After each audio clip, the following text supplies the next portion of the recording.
Documentary TV.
Grab him in the back.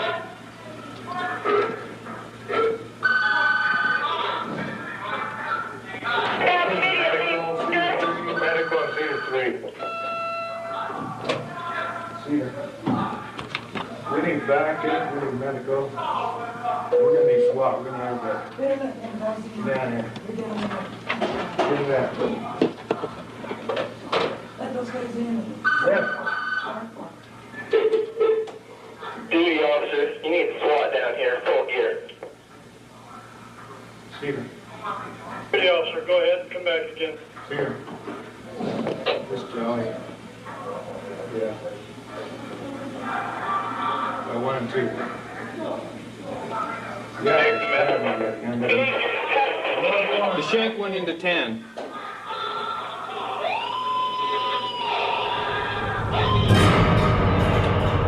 We need medical help in Cedar. I need medical help immediately in Cedar.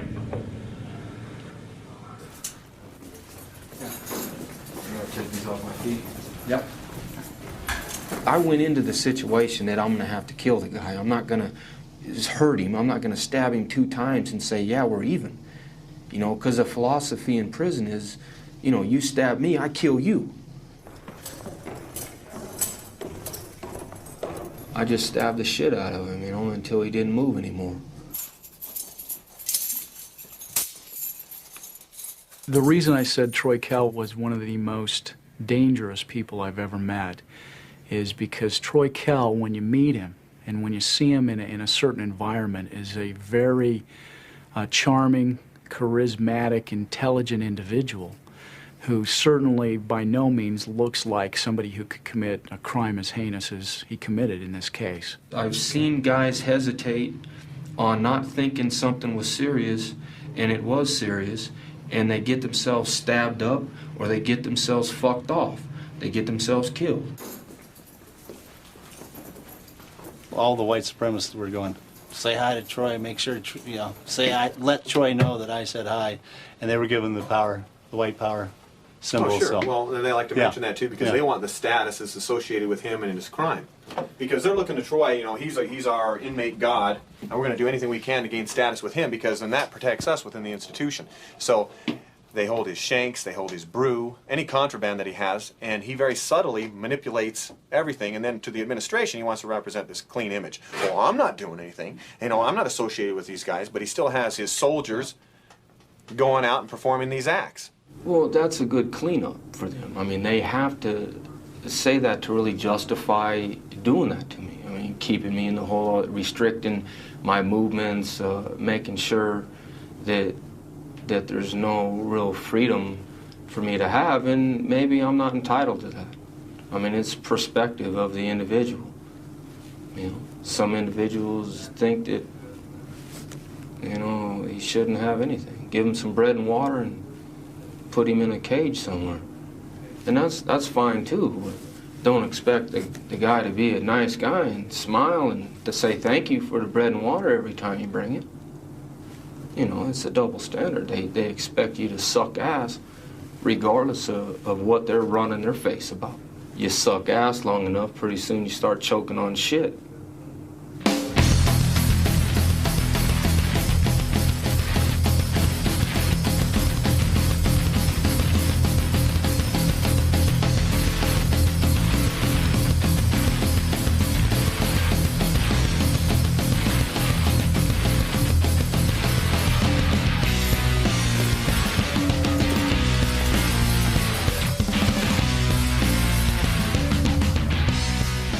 A lot of my personality now is reflectant from how I was raised in the penitentiary. It desensitizes you.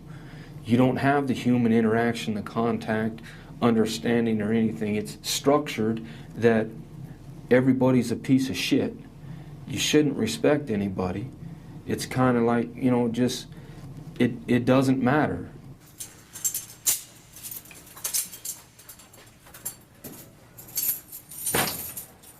You have to realize why Troy Kell went to prison. And that being, at 18 years old, he concocts a scheme with a couple of his friends to take a young man he's never met before in his life, a young man named Cotton Kelly, take him out in the desert, take out a gun. Troy Kell takes out a gun and shoots him 6 times at close range in the face, killing him. After the killing, takes his wallet, and they go by a convenience store and buy liquor.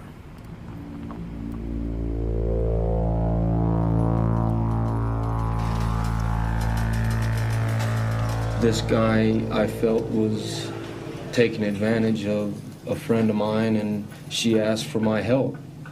And I went kind of overboard. Me and a friend of mine from high school agreed to beat this guy up because he was doing some things to some teenage girls that we knew.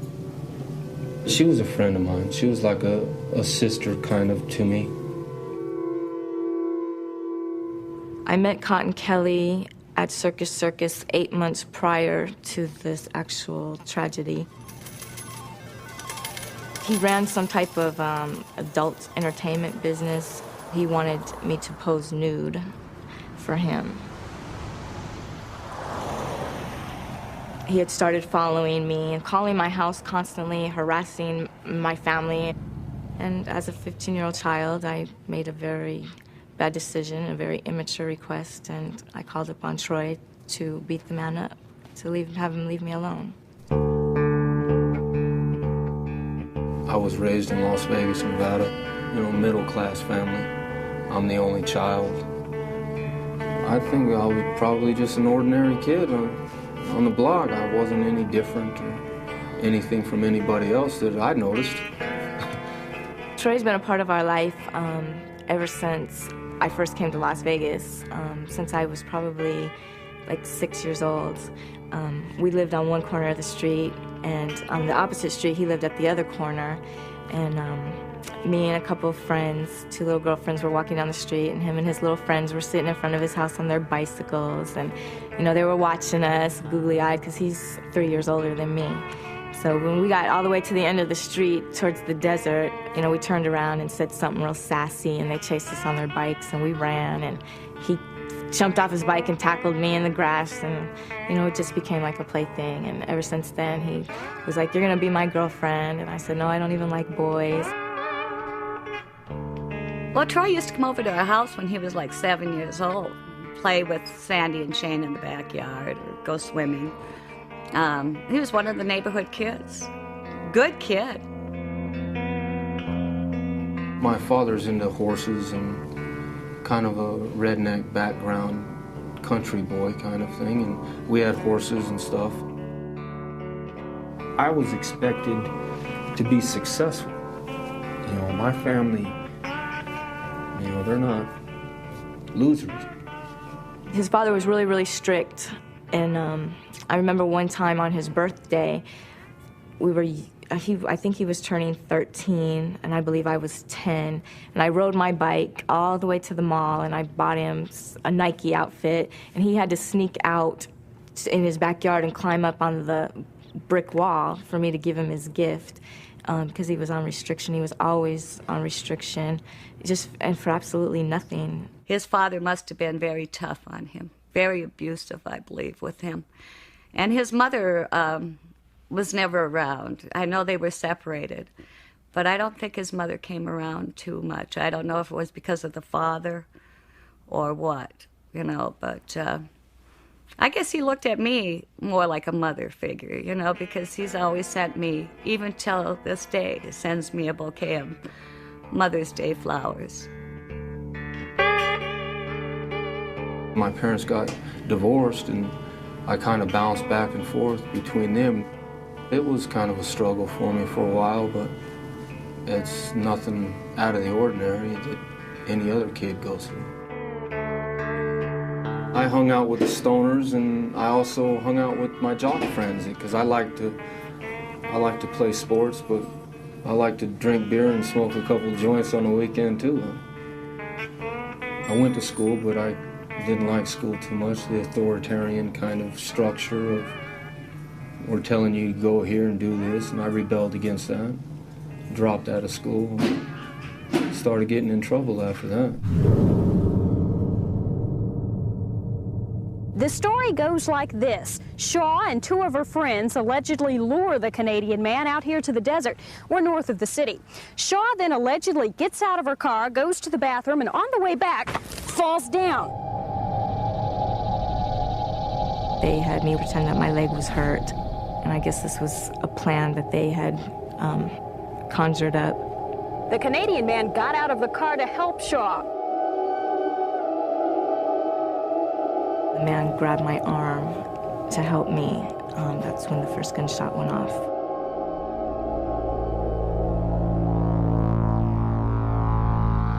For a reason that I can't really understand, I decided to bring a gun and shoot the man and kill him.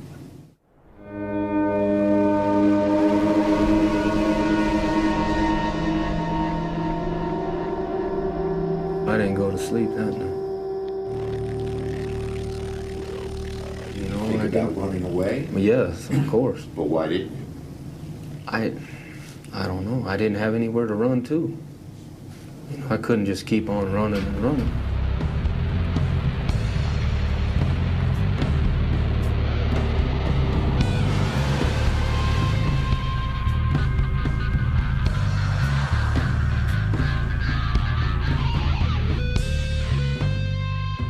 Police say this desert landscape near Rancho and Durango was the stage of a grisly show and tell this past week.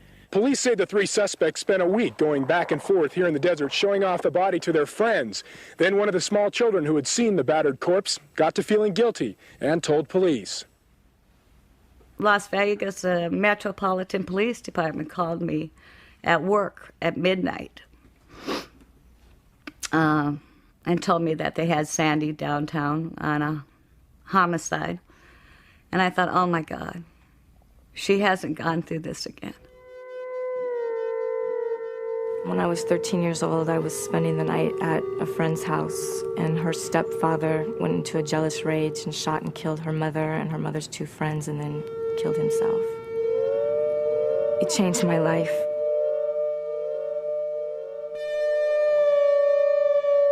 I detached myself from my emotions. I didn't have a sense of life or death. It was just all the same to me. Another episode happened to her. She's walking home from school, sees this guy come running up behind her, girl in front of her, sees the guy shoot the girl in the back of the head. She's already gone through this. Now this is two. How many times? I mean, I'm 48 years old. I've never seen anyone in my lifetime get shot. I mean, what are the odds? So I went down, and I find out that she's the one being charged with it. I can't tell you how bad that hurt. To know my daughter was involved, and a man's life had been taken.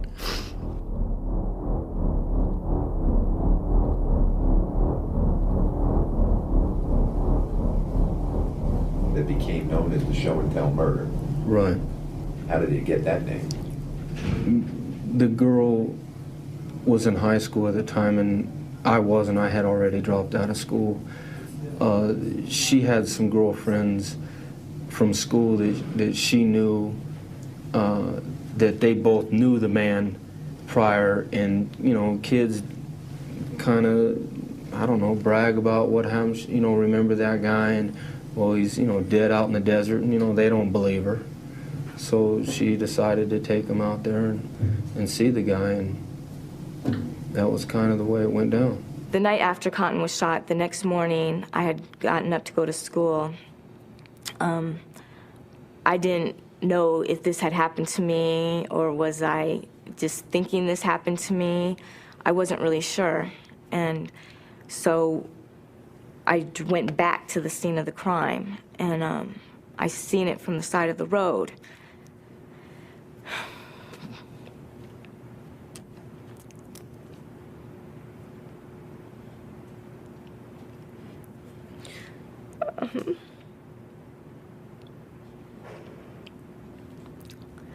But it still wasn't real.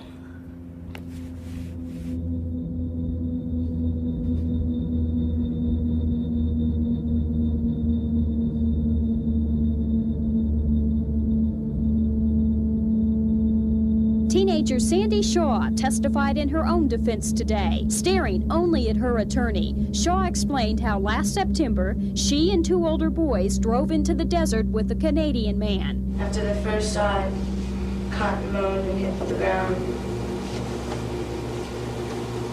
And there was another shot, and then Billy yelled, "Get him now, Troy, get him now." And at the same time that was being said, there was two more shots. What did you do? There was nothing I could do. It was all behind. Everything was behind me. I was on the ground. It was all behind me. What did you do? I was screaming. At the trial, they told the jury not to allow my angelic looks to fool them, that the person I appeared to be was not who I really was, that in fact I was a cold-blooded killer. How did that make you feel?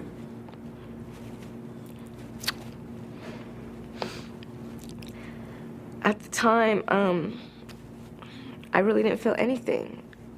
Through that whole time of my life, I really didn't feel nothing.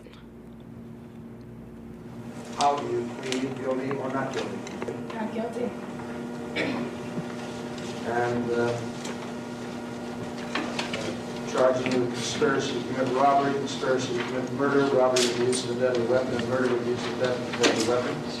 How do you plead guilty or not guilty? Not guilty.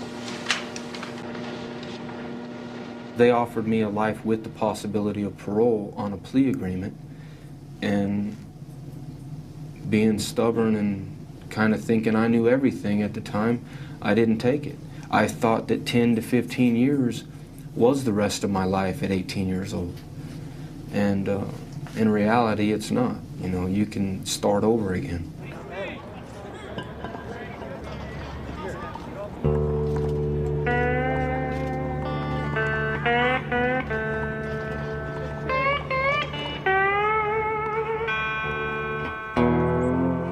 I made a decision when I walked in the gate that I was gonna come in there as a man and I was gonna leave as a man. I wasn't gonna resort to things that a lot of people in my situation had to do to survive in prison. I wasn't gonna suck dick. I wasn't gonna wash people's laundry. I wasn't gonna tell on people. I wasn't gonna fall into that structure to survive in my environment. I kind of took responsibility at that time that I got myself in the situation. Now deal with it. I was fortunate in the sense of some older guys seeing that I had a lot of time to do, and I stuck up for myself, so they kind of put me under their wing on schooling me, on showing me who was who on the yard and what to stay away from. Don't get in gambling debts, don't get in any kind of drug debts.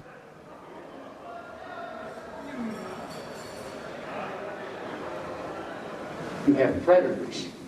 You have homosexual predators, you have extortionists, and a whole ball of wax, and they're going to test you.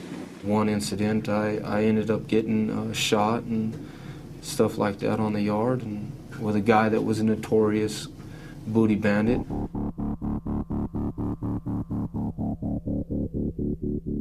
There was an older guy, a black guy, I can't even remember his name, homosexual predator. I was 19 and this guy was in his late 40s, and we were on the yard, and it came to either, you know, he says, if you want respect, you're gonna have to come and get some respect. So I had to make sure that that wasn't gonna be tolerated. That meant that you battled for it.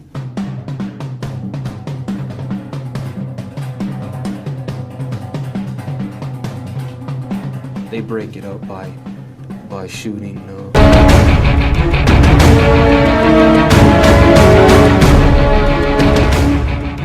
rounds at you from the waist. It's called skip rounding. I mean, it stopped the fight. It blew me off my feet, you know, because I mean, you're getting shot by a 12-gauge shotgun from like 30 feet away. So it blew me off my feet, and you know, the fight was over after that.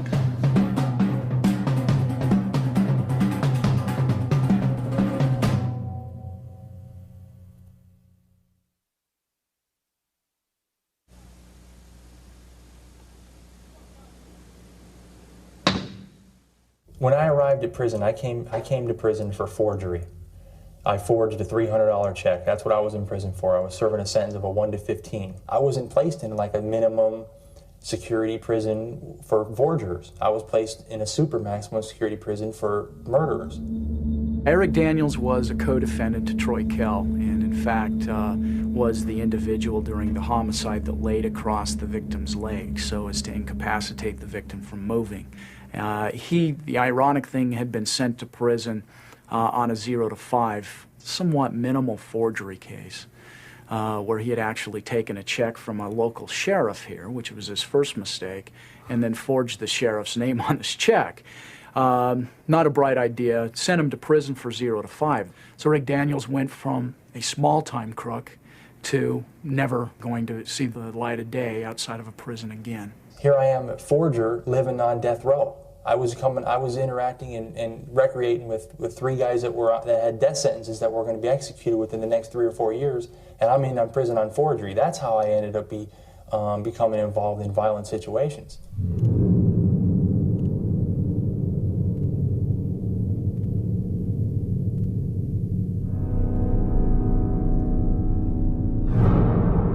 I felt my only avenue for relief was to lash out against the authority, and that's how I became involved with the riot. Don't tell me nothing yet, and we got a deal. Until they fucking fulfill their part of the deal, we ain't racking in, regardless. You feel slighted by the system because you're there in the first place, okay? And then that builds, okay? And that anger turns into resentment and then absolute bitterness. We want our fucking mail. Sorry, guys. I don't think they're that. Then there's Baum and Daniels. See, that was impressive. No way. That's the control room door. The control room. They're coming through. Yeah, they're coming through. Get out there. They're not going to take that. Bullshit. God. They're not going to take that. Attention, all inmates in Cedar Section 1. Return to your cells now, or extreme force will be used against you. Return to your cells now and lock up, or force will be used against you. They're coming. He's coming through. They're going to break that door. Yeah, they are. No. The caps are coming off. Hey, they're going to take the door here. Okay, now what? They're going to do? Teleport has been breached. SWAT. Hey, you guys, get out Echo there. 102. Echo 102, the Sally Port section door has been breached. You start to think that the officer that's holding you there, the one that comes and feeds you your tray every day, is evil. First thing that comes to most people's minds is lash out. do something violent. Back up, dude, back up. Get out of that hole. Water's off. Oh, yeah. Get your camera turned on and off.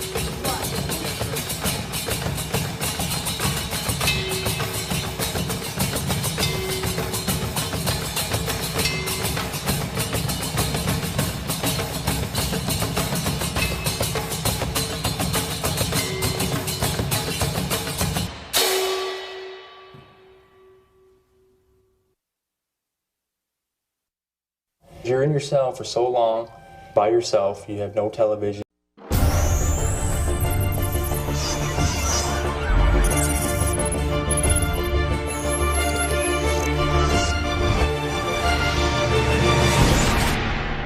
Documentary TV. No radio, very little contact with the outside world. You develop different symptoms of mental illnesses. Paranoid, schizophrenic, anxiety disorders, impulsive behaviors, and because you have absolutely nothing to do in there all day long, I plotted and planned on what I was going to do to the administration when I got out of there.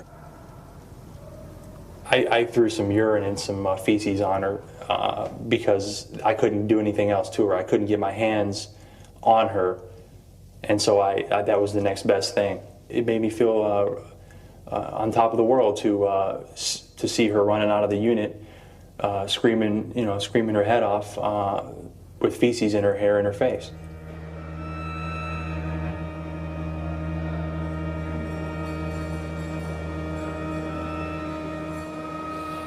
I got a phone call from some official in Utah. I don't remember his name.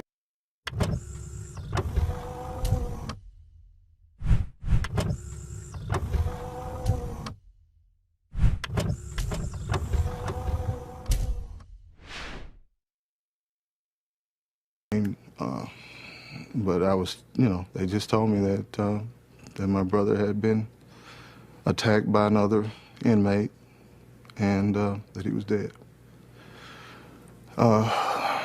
And I immediately called my dad and my mom. And you just don't want to believe it. You don't want to believe that someone that you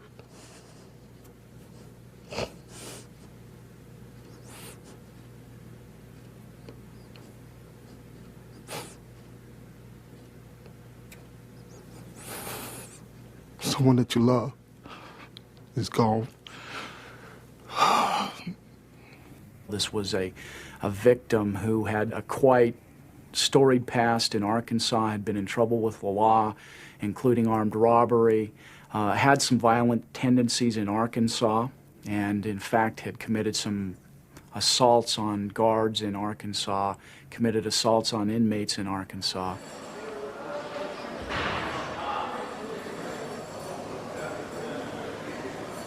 I want to paint a pretty picture of my brother because he was a maximum security risk, is what he told me, and I found out after his death that he was in lockdown. Originally, we didn't have any idea why the killing took place. As we got into the case more and more, and we did more investigation, one of the more startling aspects of the case was that this was really just some racial hatred. The comments that Troy Kell made immediately after the killing.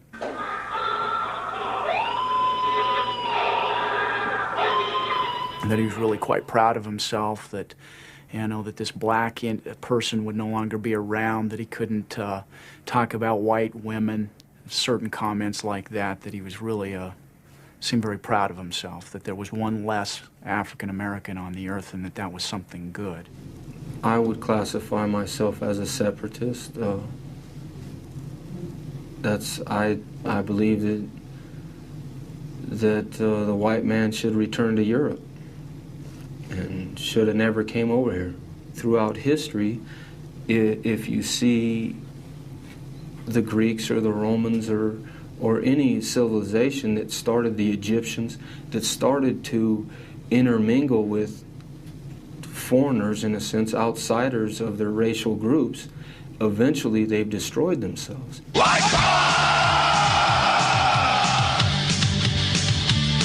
They call me Nazi, and I'm proud and proud. They call me racist, and I shout it out. As we delved into the case, we found out fairly quickly that Troy Kell had very strong beliefs as a white supremacist. The white supremacist group, or gang, if you want to call them that, is significant, and probably the most significant single group or gang we've got in our prison. Prison has a tendency to, force an individual, someone who's impressionable as I was, young, to identify with a group and or a certain ideology. And I found that in the white separatist movement.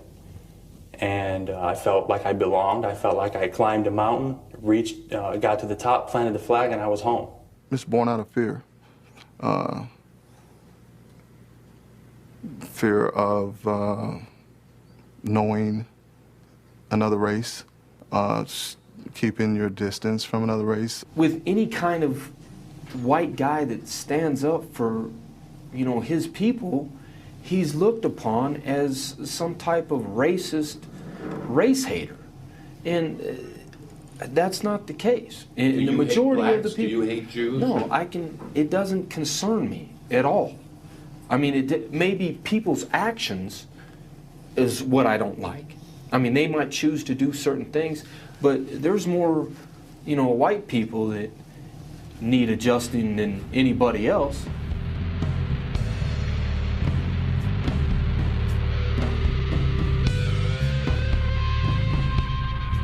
In preparation for the case, and primarily the sentencing portion of the case, I went out to Nevada, where of course Troy was housed as an inmate for years. During the course of that, we actually found a letter, and it was a letter that Troy Kell had written probably 10 days to 2 weeks prior to the homicide here in Utah. And he was writing some of his white supremacist inmate friends in Nevada. And in that letter he talked about and actually prophesied that he was going to commit this crime in Utah. He talked about how in his terms, a nappy-headed monkey had been running his mouth, and this nappy-headed monkey was going to get his, and there's going to be pain and suffering involved in that. It was a power trip to begin with, but it had racial overtones to it. The race issue was used to justify the power trips, controlling the action, wanting to control the TV, the ice bucket, where this person lived with who, things like that happen in prison. It becomes racial only as a secondary consequence. It starts off from greed and profit and control, like anything else. I had a confrontation with him verbally that derived from two other people's fight. That kind of, flowed over to me getting involved with him. And it was kind of agreed between me and him that we were going to take care of it. That any chance that either one of us got, that we were going to deal with the situation.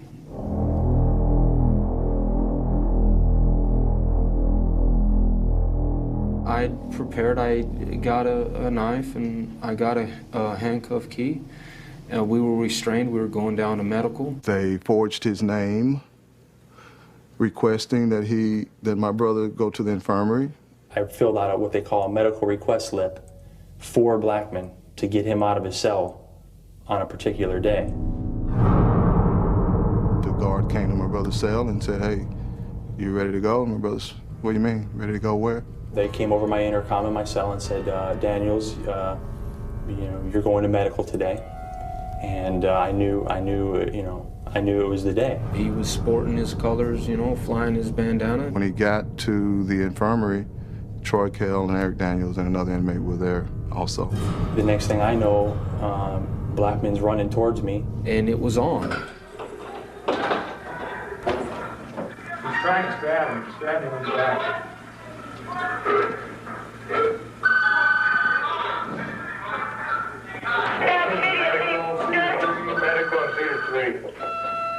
I knew that it was a strong hit because of the color of the blood, and it's dark, and that's a sign that where you got an artery or a vein or something like that. You need to SWAT down here, full gear. Steven. Hey, officer, go ahead and come back again. Here. This Johnny. Yeah. 1 and 2. SWAT full gear in Cedar 3 now. Section 3 here.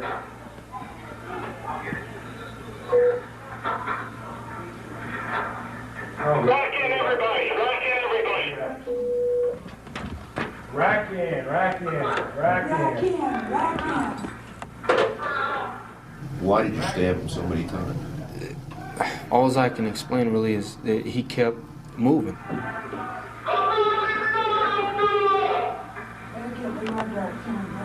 I just stabbed the shit out of him, you know, until he didn't move anymore. Then I ended up stabbing the man to death. The shank went into 10.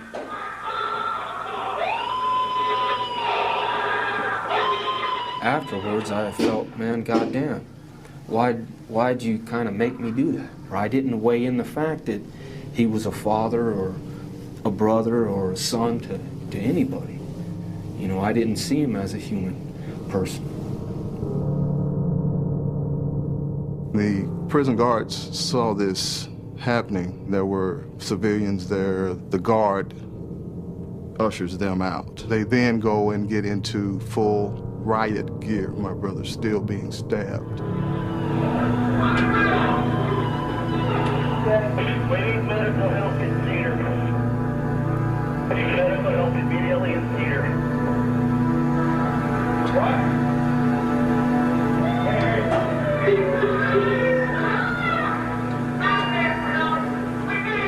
They come in, and then they grab Kel and this other guy. Well, my brother's dying by then. It's just too much time has elapsed.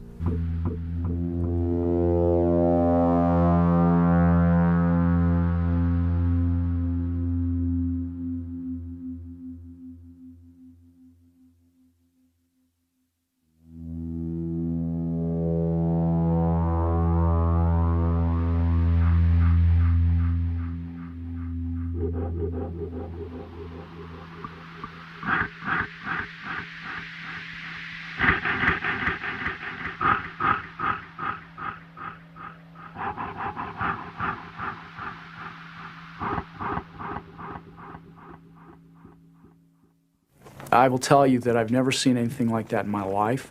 I got more and more horrified the more I watched it, as I had to watch it over and over again to prepare for the case. Actually, to the point where we had to count the number of stab wounds. After watching the videotape initially, several nights I had problems sleeping. From a prosecutor's standpoint, to have a videotape of the crime is kind of unheard of.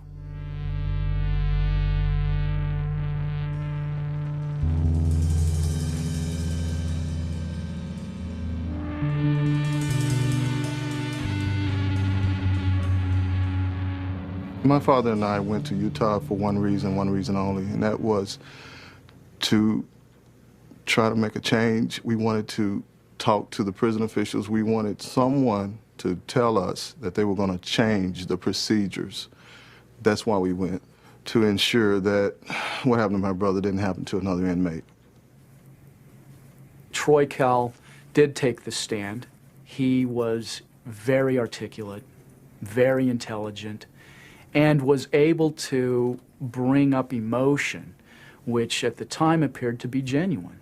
And in fact, he addressed the victim's family, who happened to be in the audience from Arkansas. From the witness stand, he asked if, after he finished testifying, if he could talk to me and my dad one-on-one and sit down. And he said, sit down as men and talk.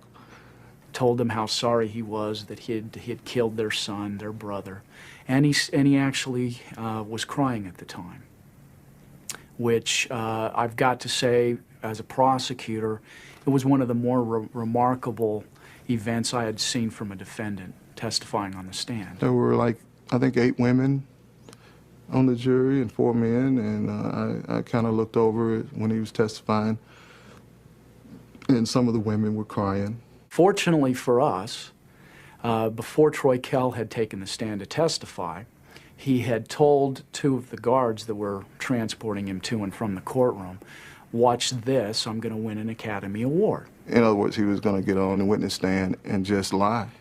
Yeah, I was fighting for my life. I did what I had to do to try to save my life. But I didn't, the emotional part of it was genuine to his family.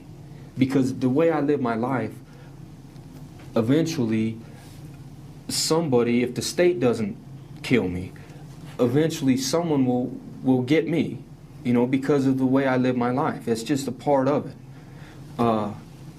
And my family accepts that. And I accept that.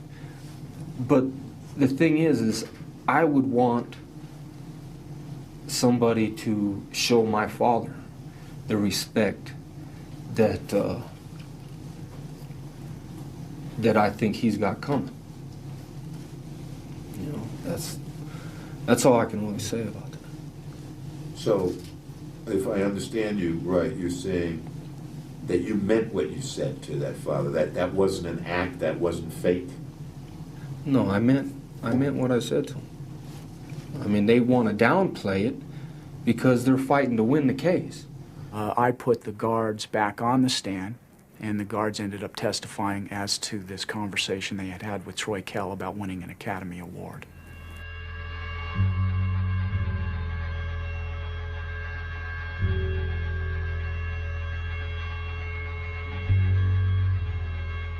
I was subpoenaed to testify at that trial.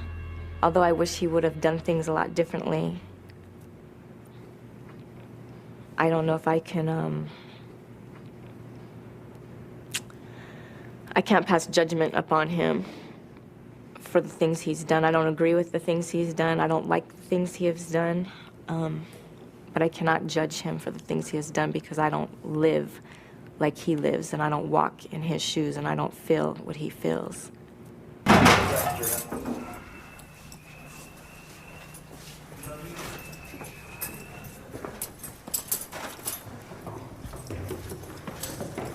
If society has once sentenced him, convicted him to life without possibility of parole for a murder, and he's chosen then in a very brutal fashion to take another life while incarcerated, what other option is available?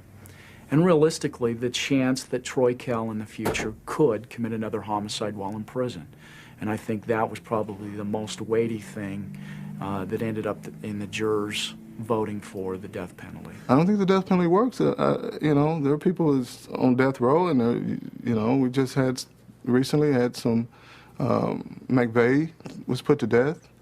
Does that stop terrorism? I don't think it will. Does it stop people from murdering and killing and raping? I don't think it will. You know, some of my coworkers say, hey, well, he won't do it again. Well, sure, but that doesn't deter others. There's no punishment on this earth that's going to even come close to what Kell will face when he meets God. That's my personal belief. You can kill him 20 times over, and it won't even come close to what he will suffer in the face of God.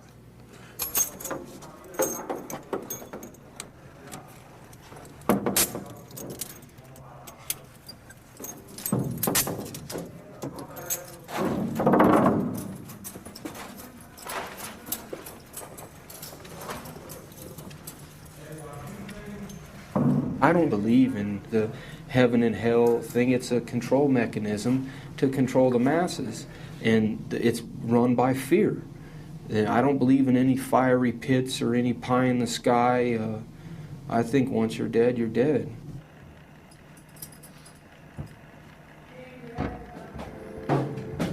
And when my life is over, for you this song I'll sing.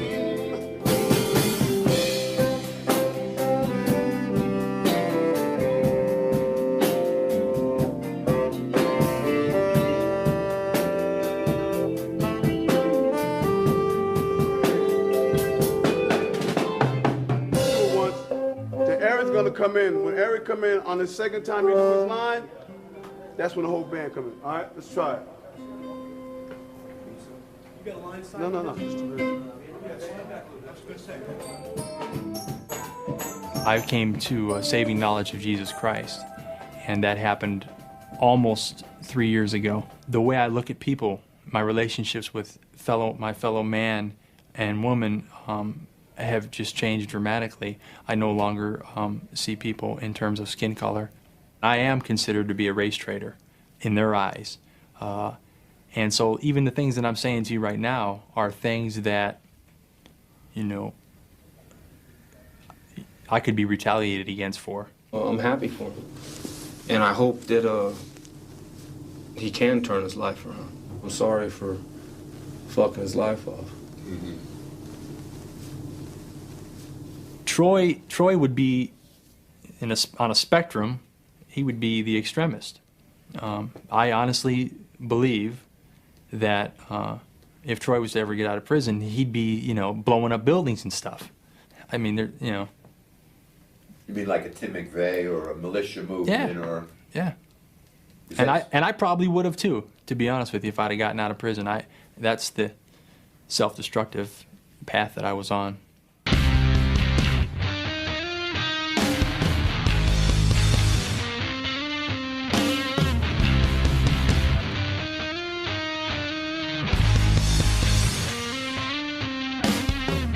It's the 8th letter of the alphabet is H. HH stands for Heil Hitler. White supremacists believe that Jews are the ultimate enemy, that they pit black and white against each other so that we both eliminate each other in order that they ultimately win. And that's the whole philosophy in a nutshell. Yeah, the banks, the media, you know, they subliminally inject thoughts and opinions into people's minds, and those opinions are all favorable for the Jewish agenda and all that nonsense. And the thing is, I see it now as nonsense, but I'm telling you, I bought into it. I think that there's some merit to that if you look at the people that are calling the shots. And I think it's definitely not coincidental. I mean, they look out for their own. I mean, they've been through some hard damn times in the history of the world, and they're entitled to do that. And it's a power trip. It's all it is. It's a structure. Do you believe the Holocaust happened, or do you believe these revisionists who said it never happened? It's just a bad rap on the Third Reich. To the magnitude that they say, no, because there's no mention. It's only the numbers don't match up to the claim of what they're saying of the Holocaust. Yes, I believe it happened. There was a war going on. And he told them what they were going to do, what he was going to do, 10 years before he even started doing it. It's, you know, seek and destroy. That's the way it was conquest. That's what was happening.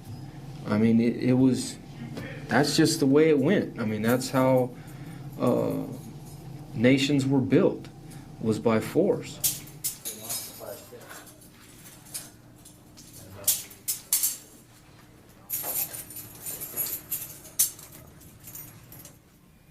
I deserved the death sentence. You know, I didn't get the death sentence. Again, I believe that God intervened in my life, or at least in 2 jurors' minds, and I didn't receive the death sentence. I deserved it, and I got mercy. And Troy didn't.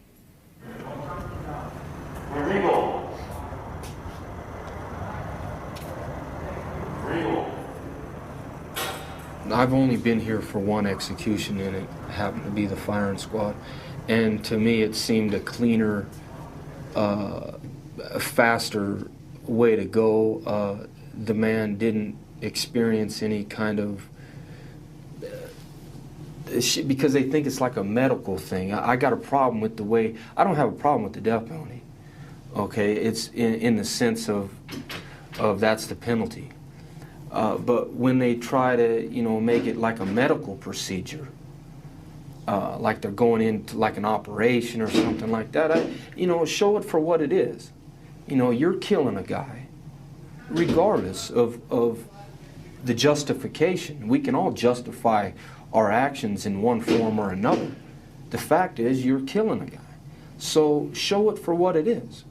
That's what it is. I think they should take it down to the Delta Center and show the public what exactly is going on.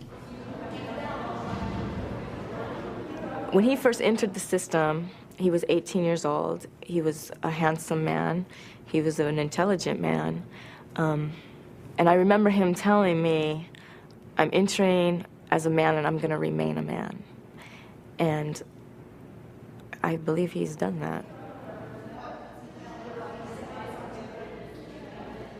I still wake up to this day and I cannot believe I'm here. This is what my life has amounted to. I have spent over half my life in prison. My adult life has been in prison, you know? And it's just really hard. And sometimes I wonder, you know, will I ever get a driver's license, you know? Will I ever get to go buy furniture for, you know, a house? Am I ever gonna, you know? Click on Mouse Invaders and click OK.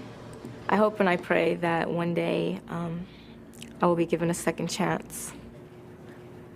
I was an unhealthy child. I was a lost child.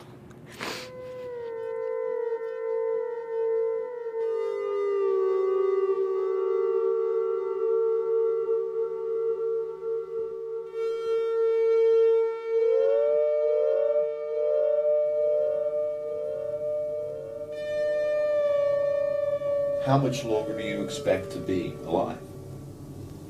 I don't know. I can't even answer that question. I can't even answer that question. I don't know. I really don't know. I hope a long time, but I go through that all the time. So I don't know. You go through what all the time? I go through with making the decision of, you know, living through this shit or not. Because I fucked my life off. So, I mean, I've been pissed off since I've been 18 years old.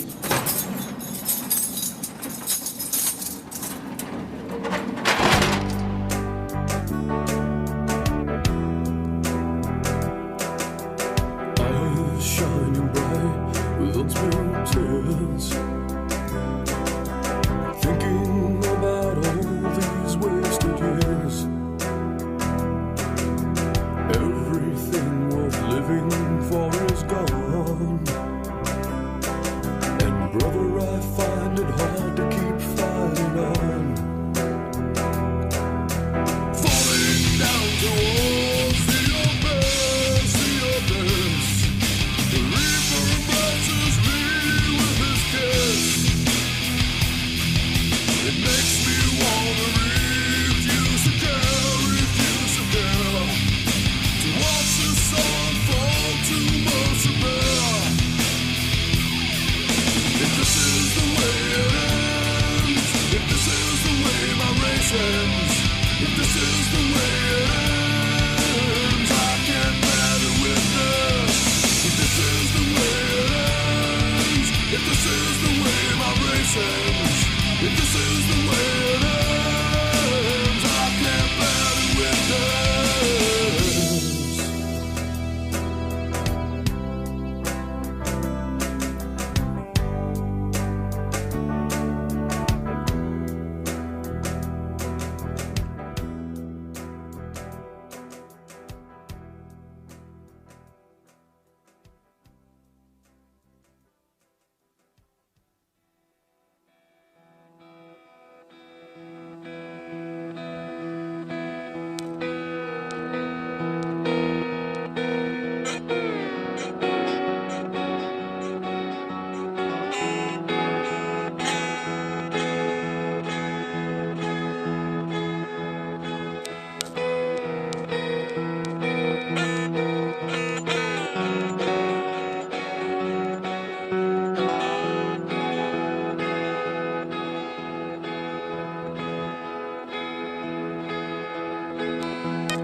Now, log on to HBO.com and find out more about this documentary and others in the award-winning America Undercover series.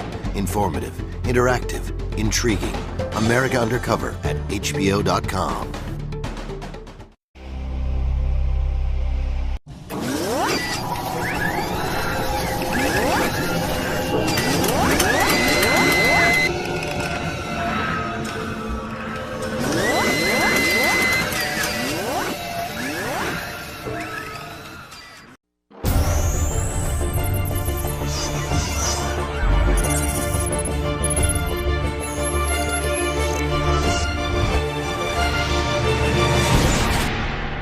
Documentary TV.